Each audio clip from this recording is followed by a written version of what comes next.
Were in. Okay, so you can just pick up. Yes, so a woman started. yeah, and the man got scared because he knew what was the purpose of my mother and me being in their place. So they had a parcel of land in the cemetery in this small village that belonged to the family, and he digged a very big grave and put inside a very big coffin, and he put my mother and me inside to make a hiding place. And we stayed there for, I think, something like 2 or 3 months. I'm not sure about if it's 2 or 3 because even my aunt doesn't know the problem. But it was a very special time for me, and I remember it very well because my mother had nothing to do with me inside, day and night. He came every night and brought food, but it was a very long time. And it's there that she teach me to read, and so I learned to read when I was 3.5 years, and it was a very nice. For me, it was the nicest play I ever had. You know, I didn't. From this moment on, I didn't need to bother anyone to read stories and things like this. It was very nice. I remember it really as a very nice memory. And then finally the paper were made, and it was a very nice story. It was the story that my mother, whose name was from this moment on Maria Kulavik, had a boyfriend, and she got pregnant, and they couldn't marry because he went to fight with the army of Anderson. And you know that the Polish Anderson army was really whipped out in 2 weeks. And so I was her illegitimate child, and my name was Marisha Kulavik. And so we were 2 new persons, and we started to go on, and she got a job, a cover job as an assistant to a dentist in a town named Katowice, where there was the headquarters of the Gestapo. And I know that her job was to look into all the documents of the people who came of the Gestapo who came to fix their teeth, and to photography them and to listen. She knew very well German, and the dentist by whom she worked didn't know she knew German because she was Polish, Marisha Kulavik, with an illegitimate child. And so it went on some time, I think something like 1.5 years. In this 1.5 years, there were 2 very, very unkind encounters between me and my mother, because she put me with a family in a small village near Krakow, and I was not allowed to do whatever I liked, but I was kind of bored because the children there didn't know how to read, and I didn't have much to do with them. And I remember the way from this village to the place where my mother worked. So once I got into the train, and the people thought everyone thought I am with somebody else, and I go to my mother, and when she saw me, she was so scared that she decided to take off her teeth to scare me off not to come another time. And it happened twice like this. Twice I came, and twice they took me off her teeth. And the end of the story is that until my mother died, she died when I was 40, I never ever went to a dentist without her. She had to go with me to hold my hand. It was really funny, but it was a way to give her back. So it went on like 1.5 years, and then one of the group of this organization was cut, and he pointed out my mother, and she was arrested, and she went, and they put her in jail. And when they put her in jail, they put me to a monastery of Polish nuns, and they were very, very Catholic, and I was really not happy there because the stuff, I remember the stuff they gave me to read was so boring, and they thought that I am cheating, and they didn't really believe that I know how to read, and they got me a lot of examination every day like this. It was really funny. And finally, this old woman, she took me back, and she said, if your mother, she thought that she knows who we are. But the real story is that once a week, my mother used to take me and to tell me, look, your name is not Marisha Kulavik, your real name is Esterita von Feuerstein. And if there will be a time, very long time, that I don't come back, you will wait until the war is over. And she described me very nicely how it will happen. And really it happened exactly as she described it. And then she said, you will look up, and you will look up for men that wore some uniforms. And she described very, very accurately how the uniforms of the Russian officers were. And then you will go and you will tell them what is your real name, and that you are a Jew, and that your mother is off. But you shouldn't ever, never tell this woman who you are until the war is over. So after the war, we figured out, well, it's my mother, this one she told me, this woman,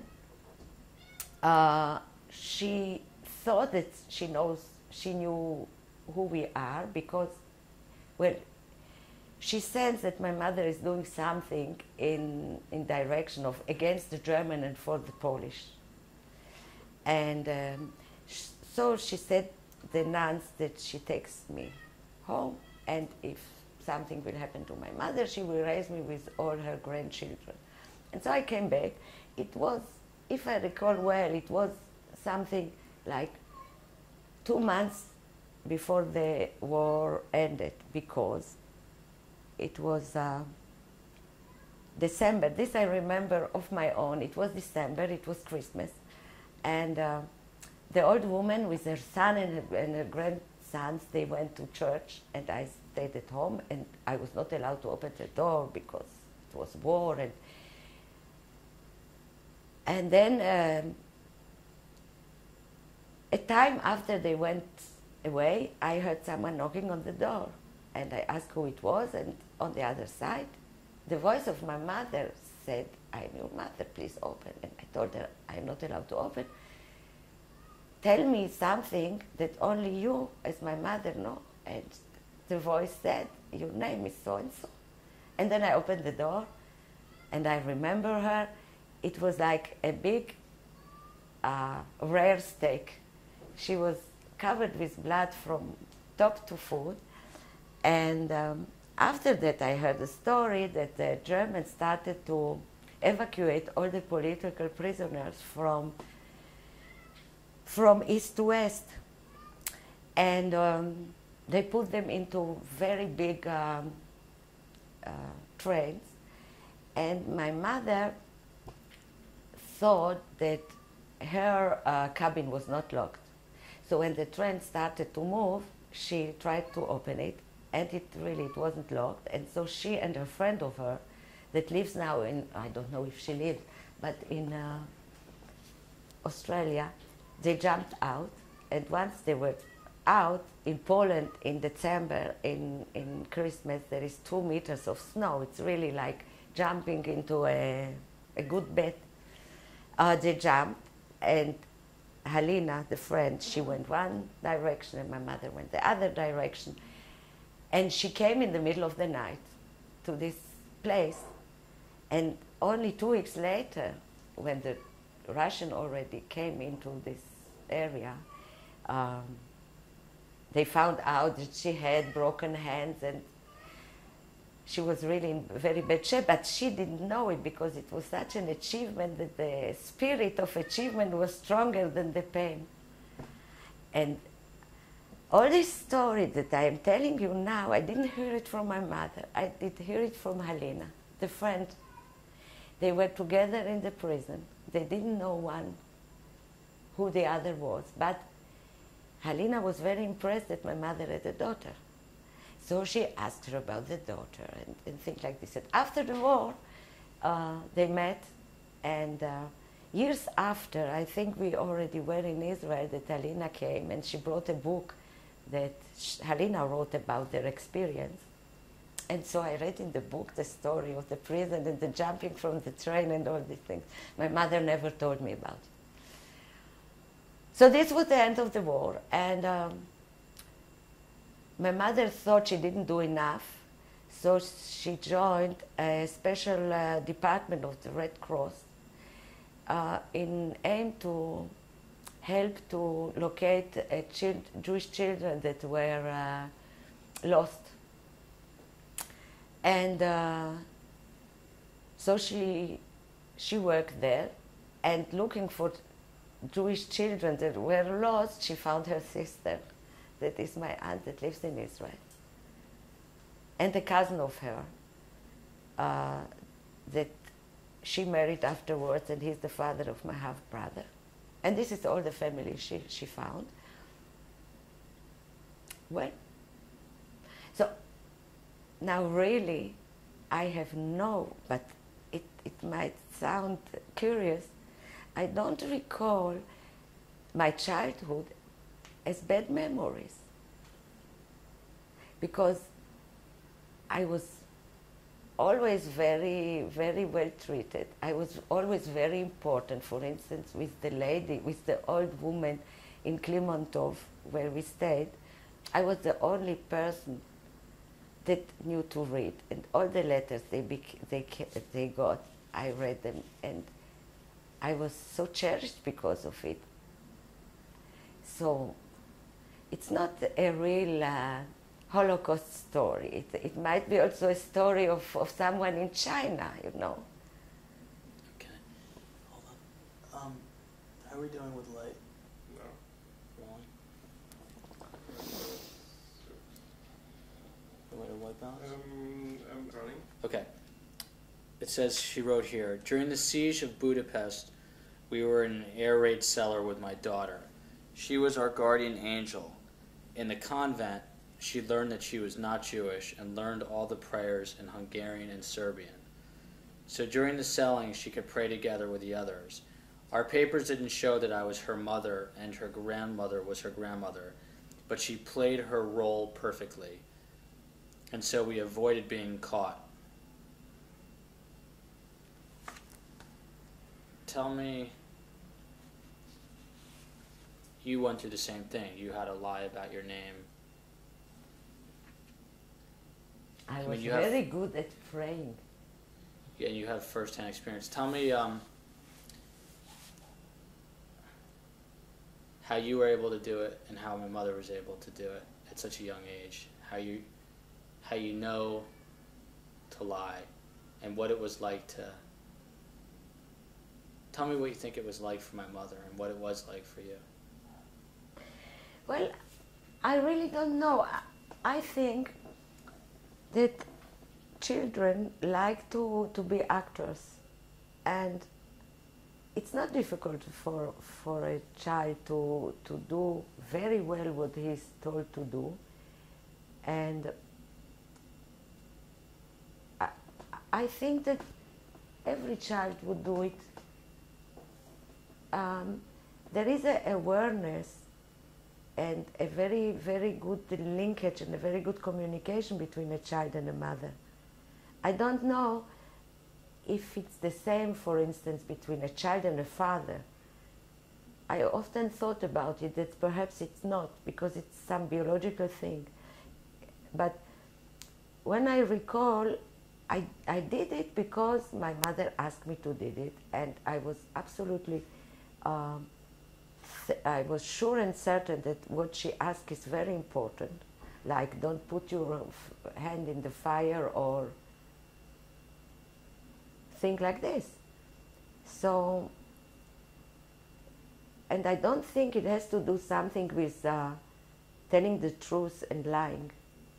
It's like acting something that is very important. And if you look on children, small children, they like to act. Few months ago, your sister came with the 3 daughters, and I brought them some puppets that you put on the fingers. And they started to act as if one was this and the other was that, and they did it in a perfect way. They are born actors.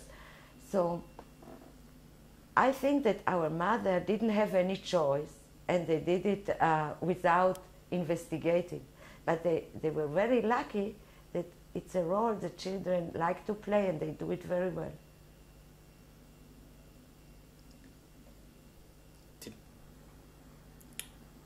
Do you remember, do you have any memories of telling yourself something, like as a little girl when you had or feeling bad that you were saying Christian prayers? No, not at all. I didn't thought it was a bad thing, but I remember that after the war, and especially when we came to Israel, my mother insisted that I go to a religious school, because she wanted to be sure that I get the right religious education back. But no, I didn't feel about it. And I think that either Carmela or me, and certainly in Bruria, we have no problems with lie and truth. We are not liars, and we are not... Well, when I think about my friends that were born in Israel, and I have 2 very good friends, I don't see a difference between me and them about what is right and wrong and what is truth and lie. Really not. Do you remember telling yourself anything now? Like saying something to yourself? When? Like when you were a little girl, when you were I had all a world. I had... It's funny because 2 years ago I took my daughter to New York, and it was the first time we went to a place where there were small children, and they were playing like children of 3 or 4 years old, and they were playing, and one was saying the other, now you are this and you are this. They changed some personalities. And then I remembered, and I told her, when I was their age, I had like a group of very small people living under under my bed. And I had a lot of relation with them. I was telling them what to do and what not to do, and they shouldn't go to see my mother in town because she's working very hard and things like this. And they were like imaginary friends. A lot of them, they were, I think, something like 15. I counted them every evening to be sure that nobody left home. Well, I never asked anyone else if they had things like this, but reading books, I found out that it's not such a rare situation, and people have imaginary friends when they are children, so I wouldn't say it was something special in my situation. But tell me, Carmela had? Did you ask I her? asked, but she didn't really remember. She didn't really remember. No, I remember very nice. They had very funny names. Yeah, do you remember their names? Well, there were such childish Polish names, like they are in Polish words that children are raised to say to improve their pronunciation. And one of them is very difficult to pronounce. It's like chrząszcz brzmi w trzcinie, which means some very small animal who makes some noise in the grass. So 3 of them had those names because it was a good thing to do.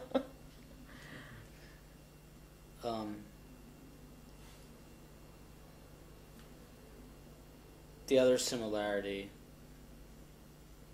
major similarity between you and my mother is that you both were separated from your mother and you both lost your father. Tell me, how you, as a child, how you knew about it and what it felt like as a child, and since you went through it, how you think my mother might have handled that. Well, I really don't know. I really don't know because I wasn't really separate from my mother for a long time. And the time she was in prison, we went to visit her once a week. And the woman told me that my mother isn't in prison because she did something bad, but because the people who sent her there did something bad. And when I talked to my mother, she never told me, really, I am in prison and it's very bad thing, but she told me I am here because here I am protected from people who want to do something bad, but don't worry. And really, I wasn't worried. I think it's the way that a child is told what happened that influenced him. It wasn't something really bad to worry about. She looked very nice when I came to see her, and every week she said that probably next week she will come back. And I wasn't worried, and I don't recall being worried. But the relationship between a child and a mother is something very secret and very special in every case. I don't think that there is a relation between a daughter and a mother. There are 100 and 1,000 sort of relation. So I really don't know what Carmela thought about it.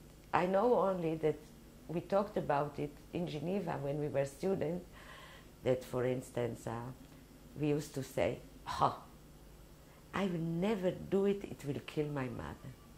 Like, if we were very responsible for the way we live and we act towards mothers that weren't there. My mother was in Israel, and her mother was in Subotica, I think, at that time. So somewhere they played a very important role in our life because we always referred to what will happen if we did something extraordinary. Or for instance, I went with Ruthie hitchhiking to Provence, and it was said that if my mother called, Carmela will not tell her that I did the thing like this because it's very dangerous. So it's really funny. After what she went through, I was worried to make her unhappy by hitchhiking too. Okay. Something else I just want to read here. It kind of ties in a little bit. This is my mother's grandfather. This is stepfather. He wrote this in the diary on April 21st. He wrote, tonight I had a disturbing dream again. Tonight, as so many times before, I dreamt of my son. In the dream, he sat on my lap and I hugged him. He said he has to go back to the camp, and I encouraged him. It is interesting that not even in my dream did I want to help him to escape. I caressed him, kissed him. He didn't say a word as if he had been a statue. In the morning, I remembered that he will be 9 years old, either on the 11th or the 12th. I forgot the date. I am vicious. I often think that I deserve the most horrible agony. I deserve to be tortured by their absence all my life because I gambled them away childishly, foolishly. If I could be sure that they are alive, I would consider my own fate and loneliness deserved. I was conceited, stupid, foolish, and behaved impotently. I allowed this to happen. I exposed them to this. Was this permissible? Was it permissible to expose them to such a terrible fate? I was a stupid child. I didn't comprehend the danger they were in. I am guilty of of a dreadful sin. This is what my mother's stepfather wrote. I knew him. Yeah, Lazzi. Do you, and you just said right before, Oh my God.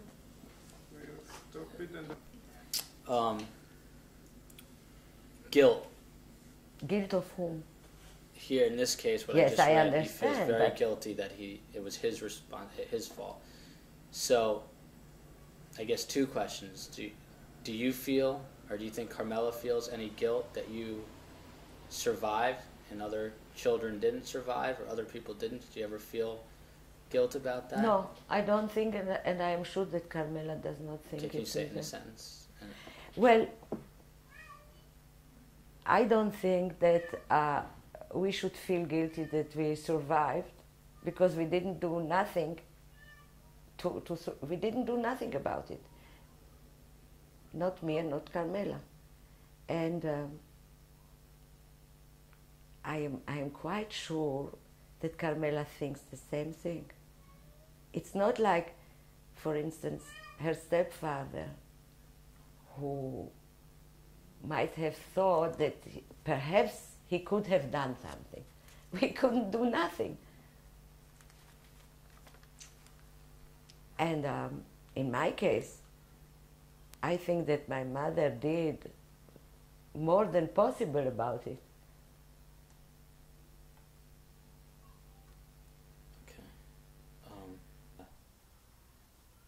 Also, the first time that you knew that there was that you knew the concept of a war, what was happening? Well, the first time I recall, I don't know if it was really the first time, but the first time I recall about it is when my mother started to talk to me once a week that I am a Jew and that there is a war and that my real name isn't the name I am using every day. So I was about 4.5 years old. This, for sure, I remember, but I don't remember if it started earlier.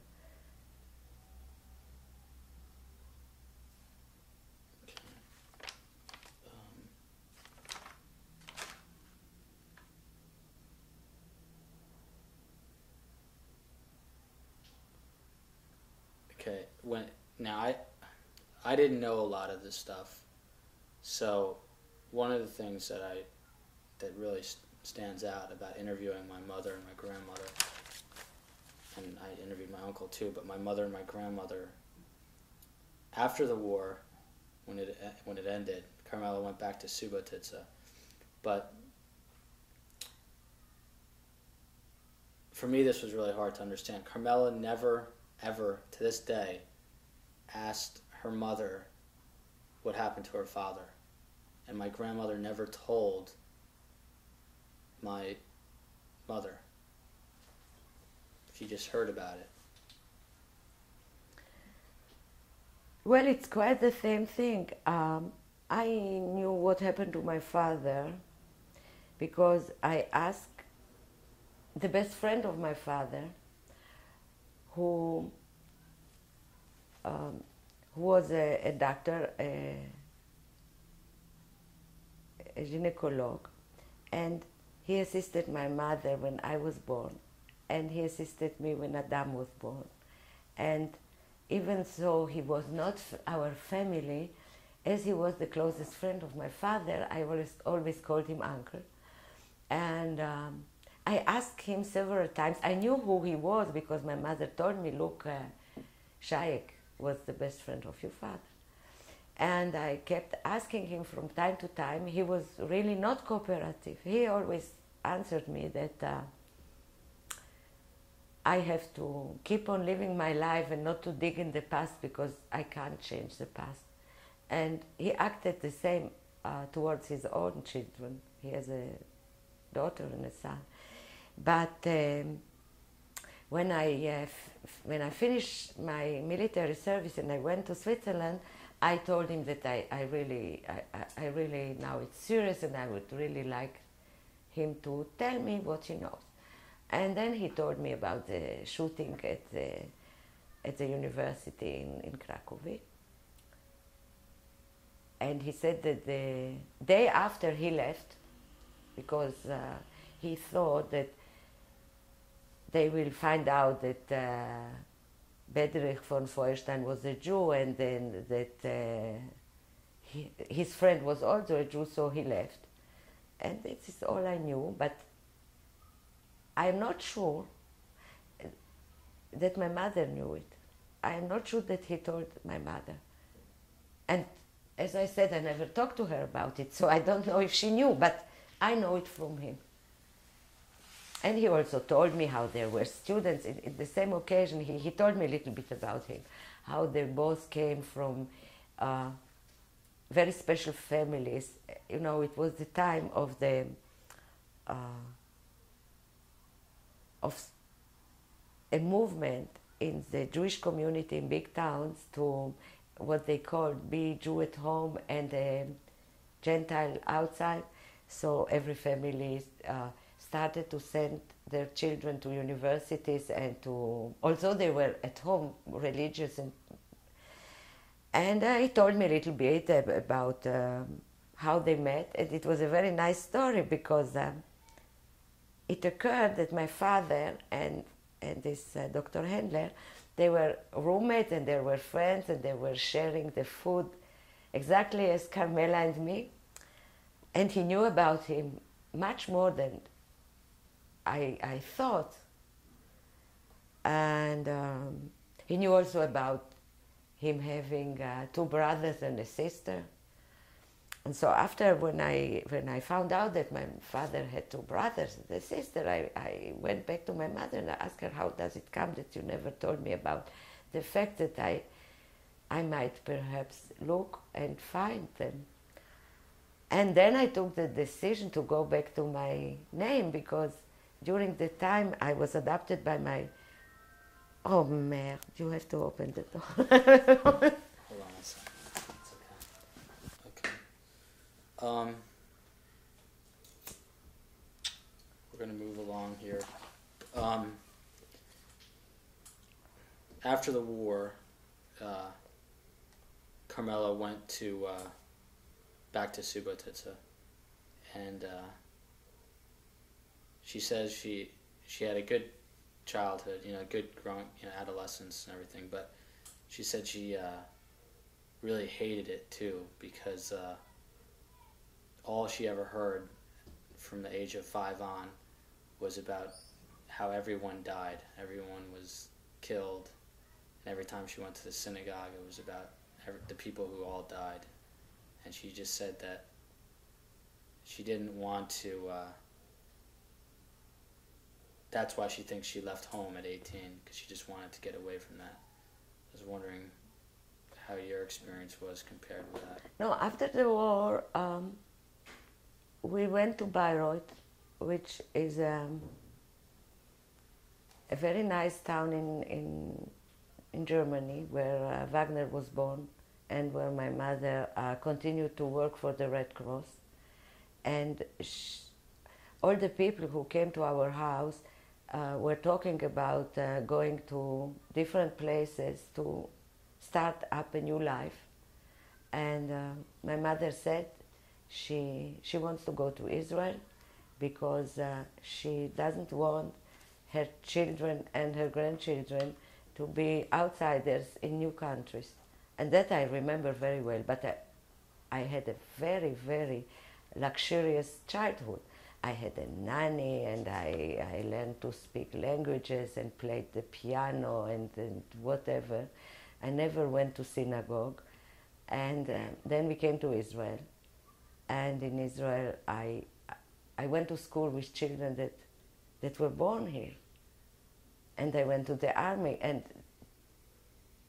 the fact that I went to study in Geneva was really a coincidence, because I finished school a little bit early and I finished the army a little bit early.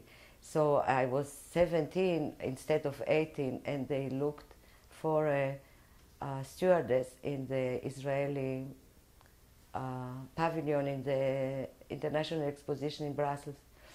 So I went, and they took me because I spoke 2.5 languages, and I was after my military service. And They won't stop. Hold on one second.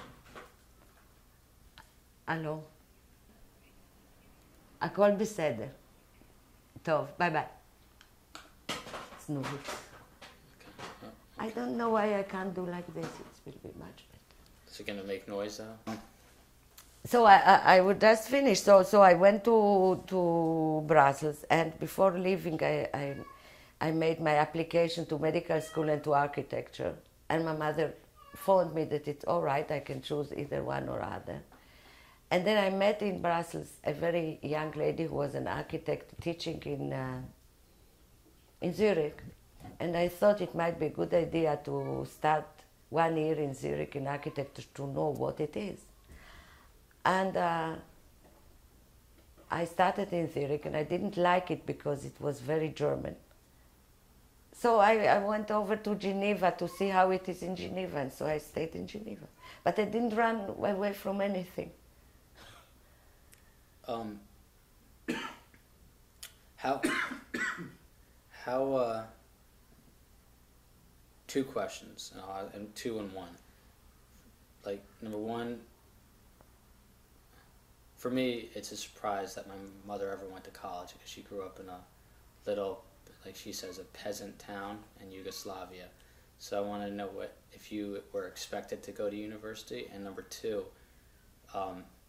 how old you were when you knew that what you wanted to become, how you knew what you wanted to become. Well, first of all, I never knew that Carmela wasn't supposed to go to college because it was so obvious that she does. But one of the things I will remember all my life, and the only one that I am giving to the future to my children, is a saying that my mother always said, that everything can be taken away from you except what you had inside your head. And it's very important to learn, because what you put inside your head, it's yours forever as long as you live. So it was absolutely obvious that I have to learn, and I liked it very much. I was very good at it.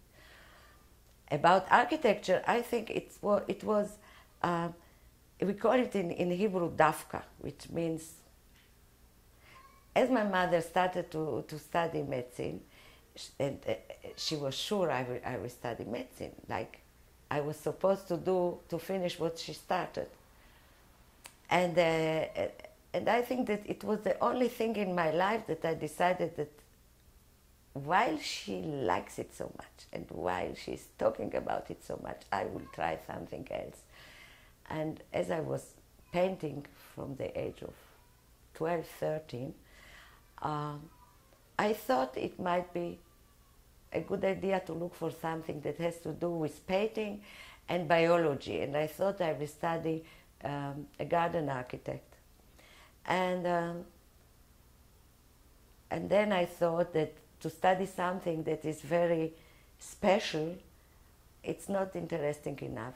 And I have to study something that is also garden and also urban and also and also and also. And so I think it was, when I was in the army, I was about 17 when I decided that this is what I will do. But to please my mother, I went through the examination to be accepted to medical school. And then I had this huge problem of being accepted. And I think that the reason I asked her the permission to stay 1 year abroad was to cool her off from medicine. But now I think so. But when I did it, it was for me very natural to say to her, look, I ran through life so quickly, give me 1 year off.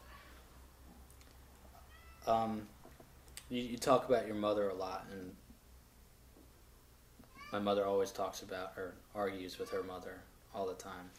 And especially when I was in Switzerland now, you know, they all the time, my grandmother, it amazes me because when you hear her speak, she always says she's so weak and she's dying and it's her last day and she's always checking her blood pressure. But to me it's amazing because she helped save my mother. But tell me how you think, I know your mother's not alive anymore, but how your relationship with your mother is the same and maybe different than Carmela's relationship with her. with her mother, and maybe how it was all affected by the war, both situations. Well, except the fact that we were both very sure that we have to make happy our mothers because they suffered so much, I wouldn't say that I had with my mother the same kind of relationship that Carmela had with her mother, because we are very different, Carmela and me. I am very, you would say, very tough. I do a job of man. I am very independent. I didn't think that to be married and to have a family is such an important issue. And Carmela always said to me that it's wrong that I don't think so, and it's very important to do it. We had a lot of discussion about it, and it's why she married before, and so I never argued with my mother. And it has to do something with the very special kind of philosophy of life that we both had. I think that I will never regret something that I didn't tell. And so I didn't tell much. And I don't value the words. I always argue with Carmela and also with Bruria. They pay a lot of attention and a lot of importance on words. You said this and you said that. And I'm not the kind of person that words has a value, a special value for me. I always think, all right. He said so, but first of all, perhaps it's not exactly what he intended to say, and second of all, tomorrow he will say something else. And I think that the kind of argument that we have with other person, it depends on the both. So I told you I never had an argument with your mother. We never had. It's because we are not good partners for it. And I think my mother and me were not good partners for quarrels and discussion and things like this. But I remember every time that Vera came to visit Carmela, she was so tense before her mother coming. And once my mother and Vera, they met, and we were sure, Carmela and me, that they will not like each other, because each of one, I thought that Vera was a very feminine and different person of my mother. And Carmela thought that my mother is a very sophisticated and cold woman. And so we couldn't figure out how the two of them will meet. And they met, and there was this clique between them, and they were very, very good friends. So You never know. You never know. Tell me the first time you met Roy. This is a very nice story, because Carmela Carmi came once home, and she said, I was at a picnic, and I met this very, very nice boy, and I will never meet him again, because I even don't know where his friends are and how he came there and so. And as she continued to talk and she described him, I told him, look, I know exactly from who you are speaking, because from time to time when I go to the concert, I see him sitting 2 rows before me. So if you don't meet him to the next concert, I will find him for you. Because your father, he liked very much classic music, and I had also a student abonnement for. But they met before the concert, and I thought he was a wonderful person. He was such a nice man, and he was not talking a lot. And I thought it was a very good idea that Carmela, who liked so much to talk with me, will find someone who liked to listen. So this was the first time. I don't remember the day, but she brought him over to our place, and I knew so much about him before that, because she was talking all the time, that I found some excuse, and after 2 minutes I left the house. Was it, tell me how he looked physically, my father, back then. Well, he was skinny and high, and he had an awful accent in French. It was really like, I asked him, the only question I asked him, how does it come that you are just at the end of your medical studies in Geneva and your French is so poor? And he had this habitude to put his hand like this and to swing it. And like, if nothing matters, like this. So really, I was very pleased about it, like, you know, like a sister who finally finds a very nice friend for her small sister. You know, your mother is younger than I am, 4 months. And at the age of 19, it's very important, 4 months. Okay, we're almost at the end. Just a few more questions. Tell me what, when Arden was born, what my mother, how she reacted to that. Well, I have to tell before that before your mother left to the United States to be married, she was very scared because she was Yugoslavian and it was the Cold War and there were all the problem with the papers. And she prepared the dress and everything, and she was very, very worried about it. So I remembered when I got the first picture from the United States, I have it, where they were married. I was so relieved because in my imagination it was like gaining a big war. And then they started to go from one place to the other. And we wrote a lot of letters, but because at that time you didn't phone. And then one day, I knew she was pregnant because she wrote it to me. And then one day I opened the mail and there was a small picture of a beautiful child falling out, and I was really so happy about it. So, and when Arden was like 1.5-year-old, she came with her to us. We were studying in Paris, and it was really fantastic. It was like a doll, a real fantastic doll, and Nahumik and me, we fell totally in love with her. Okay, now... But I should tell you something else. I think you know about it. Between Arden and you... Yeah, I was going to ask you about that. Yeah, and... Let me ask... then she had the middle child, and he was very sick. And I was born at the same time. I mean, I was alive at the same time he was dying. Yes, but before this, when he was born 1 week after Adamic. And... Can you say it in a sentence? Do you remember his name? Avram. Okay. And... so say it, you can start over, but just in a full sentence. Well, Avram was born 1 week or so after Adamic, after my son. And we were so happy about it, to having boys at the same time.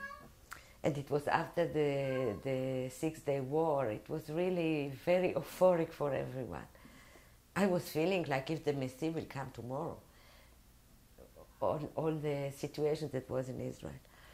And like when Adamic was 6 months old, or perhaps 5, I got this horrible letter about the illness. And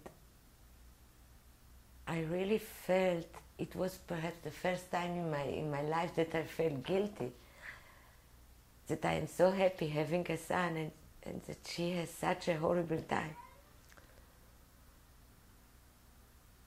But even now, if I think about it, it's...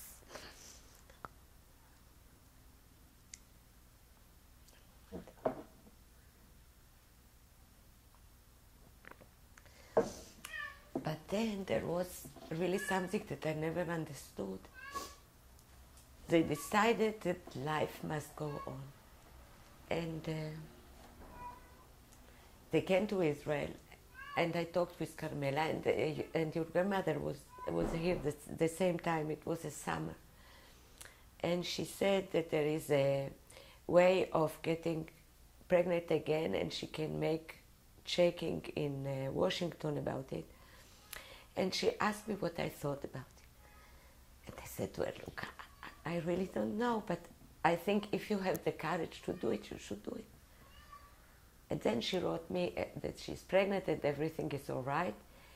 And she didn't write about Abraham. She wrote only when he was dead. And it was something like perhaps 8 months after you were born, or something like this. How do you think she handled that situation? You want what's his papers? Yeah. Sorry.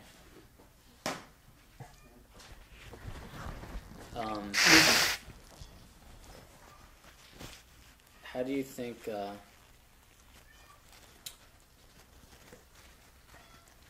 Like she said, she always had to use humor to get through that. But how do you think that? Like, do you think that going through what she went through as a child helped her get through that somehow, or? No, I think it was your father, because you know that your father always said he didn't want to have children, and not because he had a bad childhood, because he didn't think that it's a good idea to share his life with more people that he must do it. And I think that this attitude, for him not willing to have children, helped a lot Carmela to compete with it, because when two persons have a problem and they have to share a loss, I think it's very difficult if both of them take it the same way. And I don't think that Roy was not affected by it, or he was not sad about it, but he's not the kind of person making issues of things. And I think it helped a lot. And I think also, yes, you are probably right, that someone who knew that loss of people is such a common event in life has perhaps more strength to deal with it. I don't know, but I think it might be a relation. We didn't talk about it, and not that. I think that Carmela wouldn't mind to talk about it, but it was too difficult for me. It was like not fair.